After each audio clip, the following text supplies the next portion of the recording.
hasn't even been 24 hours since the Senate Dems caved, saying that they were promised that they're going to get a vote on the subsidies for the Affordable Care Act in December. And today, Mike Johnson is already looking dead in all of our eyes, saying, fuck your health care. There are a lot of ideas that we'd like to bring back to the table because that will actually solve the problem and not just subsidize insurance companies. So you're not committing to bringing up a bill that deals with the Obamacare subsidies before they expire? I'm not committing to it or not committing to it. What I'm saying is that we do a deliberative process. That's the way this always works, and we have to have time to do that, and we will in a bipartisan fashion.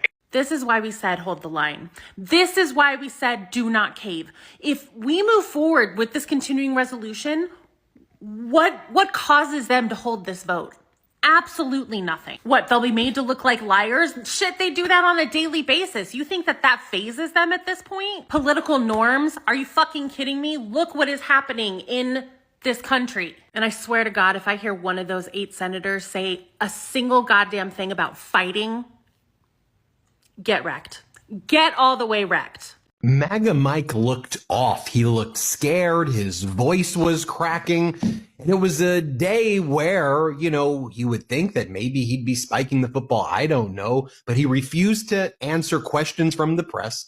He ran away when they were asking basic questions like, what are you going to do on the Affordable Care Act? Are you going to do a vote to extend the subsidies? Just watch for yourself. MAGA Mike behaving even more odd than normal, if you can believe that. Here, play this clip. Okay, and finally do the right thing and help us to bring an end to the pain of the American people. This has gone on too long. Too many people have suffered, and it's long overdue. That's the update I wanted to give you this morning. There are probably lots of questions, but I'm going to get a lot of my own questions answered later today, so stay tuned for more. Thanks so much. I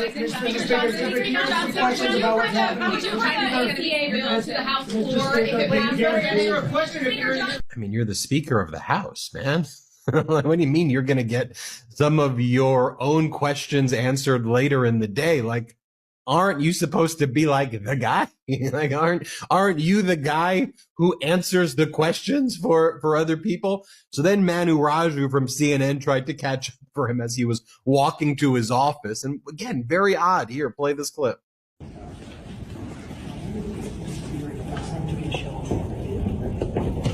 Can you guarantee whatever, if a bill passes the Senate on ACA, you'll give it a vote in the House?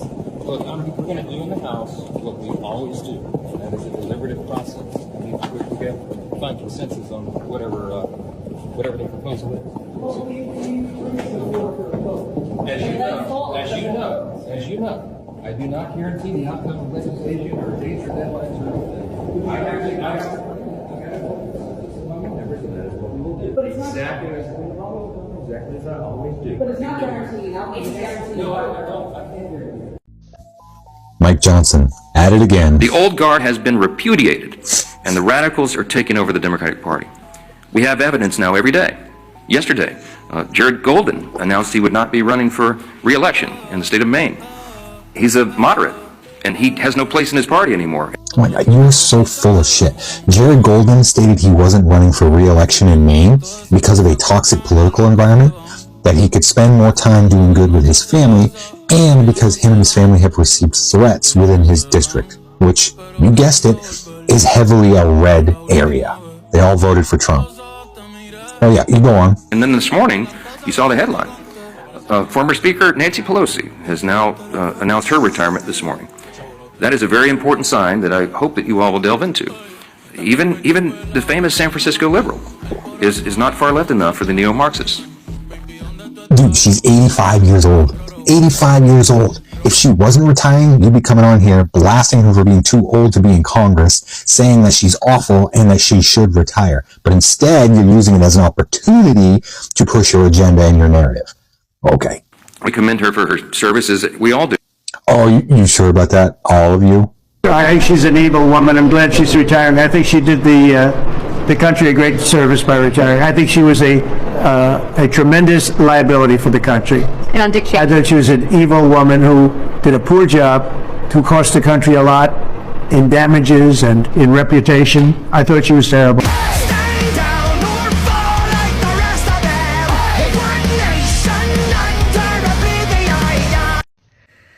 So Mike Johnson is not going to vote on our health care in December.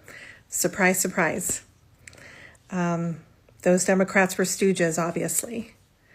On a personal note, I spoke to my insurance agent, and I am self-employed, have my own business, and I have to pay about $600 a month for my insurance.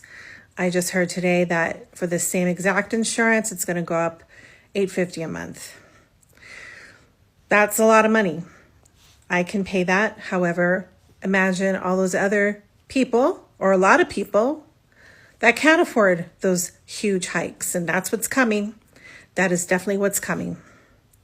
I have an older brother who's been disabled since 1991, in and out of the workforce because he's physically disabled. He's just been approved until 2028 for Medicaid, thank goodness. And we live in New Mexico, which is a state that takes care of its people as much as they can.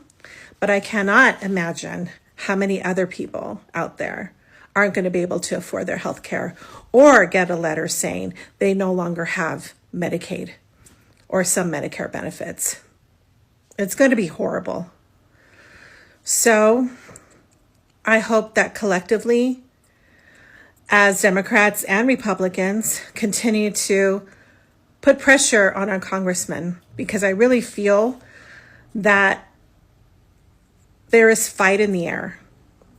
There is a congressman calling for the resignation or replacement of Chuck Schumer. I'm so glad that's happening. So I hope the momentum for all of that continues. I know myself, I am involved or getting involved in my local politics, and donating as much as I can to other causes out there. Like I donated to Prop 50, even though I'm no longer a Californian, and other political issues. So anyway, I hope that everyone has a great day. And on a final note, Bernie has always been the GOAT. Good morning, Shift Show fam. It's day 41 of the government shutdown, and the dysfunction in Washington is on full display, honey. Speaker Little Moses Mike Johnson says he's calling the House back to vote only once the Senate passes its bill to reopen the government. But when pressed by CNN's Manu Raju yesterday, Johnson refused to commit to even bring that bill, any new CR, to the House floor for a vote. So Democrats, they got you again. In other words, he's calling Congress back to D.C., but can't even promise they'll vote on the thing that could actually end the shutdown. It's the latest in a series of flip-flops. Just yesterday, Johnson said he wouldn't bring the new CR to the floor. Then overnight, he reversed course and announced lawmakers will return. The message, total confusion. Even Republicans don't know what his plan is anymore. This comes as Trump world starts eating its own. Donna Rhea is now publicly attacking Marjorie Taylor Greene, saying she's lost her way after she criticized his recent foreign policy focus. Marjorie has been demanding a total America First isolationist stance, while Trump's team signals a more global strategy ahead of 2026. Translation, the MAGA civil war is beginning. And speaking of Donna Rhea, at 1 a.m., she posted on her Truth Social, which is all lies. She did a rant calling Chicago's Miracle Mile a crime-ridden and demanding that, quote, call in the troops fast before it's too late. It's not just unhinged, it's unconstitutional, but it's the same authoritarian language he's used since 2020 when he wanted troops deployed in U.S. cities and shooting protesters in the knees. Meanwhile, a federal judge ruled that the West Virginia National Guard deployment in D.C. can continue, saying it falls under existing emergency powers. This case dates back to Donna Rhea's expanded National Guard authority from 2020, a reminder of just how far that power still reaches. And in Utah, a massive win for democracy. The Utah Supreme Court struck down a Republican-drawn congressional map, calling them unconstitutional and ordering a new one before the next election. The court agreed with Democrats that the old maps diluted their voting power by splitting up Democrat-leaning districts. So to recap, Little Moses Mike Johnson's calling the House back. They will probably reopen the government, but won't vote on the bill. Trump's calling for troops in Chicago, and inside MAGA, the loyalists are starting to fracture. The shutdown drags on, the country waits, and the GOP chaos continues. Comment, follow, and share this video out because sharing is caring, honey. The shutdown ending may have 2 silver linings, and I know that's a controversial take, but listen, after I moved through the initial betrayal and frustration after hearing the news, I have some thoughts. And before I dive in, do me a favor, engage with this, feed it to the algorithm, and follow along for more. So let's get the facts out there. Yes, it is true. A select handful of Democrats betrayed us all by voting to end the shutdown, effectively doubling healthcare premiums for millions of Americans. But here's your first potential silver lining for your daily dose of hope core. With the government back open, regular procedures start again. Adelita Grijalva will be sworn in, the vote to release the Epstein files will happen, and maybe, just maybe, this will be the straw that breaks this obese camel's back. And finally, we get the flood of undeniable, irrefutable proof and evidence that we've all been waiting for. Now, as a reminder, here is the House breakdown as of right now. And if we're going by the signatures on the discharge petition, it will be 215 to 217. But it isn't about who just has the most votes. It's about hitting that majority. And as I'm sure it's all seared into our brains by now, 218 is that number. So with one of these three vacancies, Adelita Grijalva, being sworn in, we hit the 218 and we're there. But what about the other two vacancies? Here's where it gets interesting. Grijalva's win was locked in months ago, replacing her late father. This Texas race was just won last week. It stayed blue. So with both of them sworn in, that would put us at 215, 219. This last vacancy is in Tennessee, and they actually have a special election in under a month. It's not as crucial when it comes to getting enough votes for the Epstein release vote, but I mean, hey, every race is important, every race matters. And if we have an opportunity to seriously flip one, we have to be on it. Beyond the numbers and the procedure aspect though, the second silver lining of this whole episode is that it puts another nail in the establishment's coffin. You want to know what the biggest takeaway is from all this that I'm seeing everyone talk about? How Chuck Schumer needs to go. Even his own colleagues like Representative Ro Khanna are saying that part out loud. And the name people are floating, more than floating, throwing as his replacement? AOC, which if you'll recall, not too long ago, I said her next big move is gonna be that she's announcing to primary Chuck Schumer for his Senate seat in New York. So yeah, this deal is another massive letdown. Yes, that is going to hurt people in very real ways. And believe me, y'all, I know what you are all asking. When? What will it take? If you've been here a while, you know what I'm gonna say. No one can predict that in detail. But what I can say is that every time there's another sellout, another betrayal, another hustle, another sliver of the population reaches their breaking point and they go, you know what? Fuck it. And fuck you. Shit has been hitting the fan for a while. That's true. But those blades are about to start spinning. And it's gonna splatter everywhere. They are losing, and they're losing bad. I know we're all feeling like a mix of different levels of different emotions right now, but all I can say is hang in there. And for those of us who are privileged enough to not be crushed by snap cuts or by healthcare cost hikes, speak up for those that are affected. Because if we aren't using our privilege for good, what are we even doing here? Lots of chaos right now, but what do you guys think? Comment below. And be sure, follow along for more. All right, major news in terms of the government shutdown. House Democrats announced that they will oppose the deal negotiated by Republicans and the 8 senators in the Senate to reopen the government here. And this is great news for Democrats who haven't forgotten that this fight is about health care and that this fight is righteous and that they shouldn't cave to Trump and the MAGA extremists in the party. Democrats like me are furious that our party decided to make a deal, the 8 Democrats with Republicans, that doesn't give us a guarantee of the extension of the Obamacare subsidies. It just gives us a promise of a vote. We're going to trust Donald Trump, who is the most prolific liar in the history of politics, and Republicans to give us a vote, not even a date, a promise of a vote. Hakeem Jeffries said, no way. He said, we're not voting for a deal without a guarantee of the subsidies included in the deal. The question now becomes, does Mike Johnson have enough votes in the House to pass this thing on his own? As you know, Mike Johnson's got the smallest majority in about 80 years, and he's lost many votes with many of his members defecting, either voting no or voting with Democrats. So if Mike Johnson can't have the votes on his own to open the government here, the House Democrats are going to be the decider between whether the government reopens or whether they stand strong for health care. Again, if Mike Johnson can't pass this thing on his own, then Hakeem Jeffries is right to say no deal without the ACA subsidies. Let me know your thoughts in the comments. I don't think I ever seen the Republicans move this fast. So after 40 days of chaos, missed paychecks, grounded flights, and people losing benefits, suddenly it's go time because they got what they wanted. Let's talk about this. So House Speaker Mike Johnson said, "Our long nightmare is finally coming to an end." Bruh, you were the nightmare. Y'all's party started it, stretched it out, went on recess for 3 weeks while millions suffered, and now that the Senate deal gives y'all your policy wins, everybody's sprinting to the cameras like, see y'all, we fixed it. But the thing is, the bill hasn't even reached Trump's desk yet, and he's already acting like the shutdown's over. He's literally ordered air traffic controllers back to work before it's even signed. And then he told the ones who had to take off that because they couldn't afford to keep working unpaid, that they should just quit their job. Let that sink in, y'all. People went a month without pay, missed rent, burned through savings, and the president's response is basically, be grateful or get out. That's not leadership.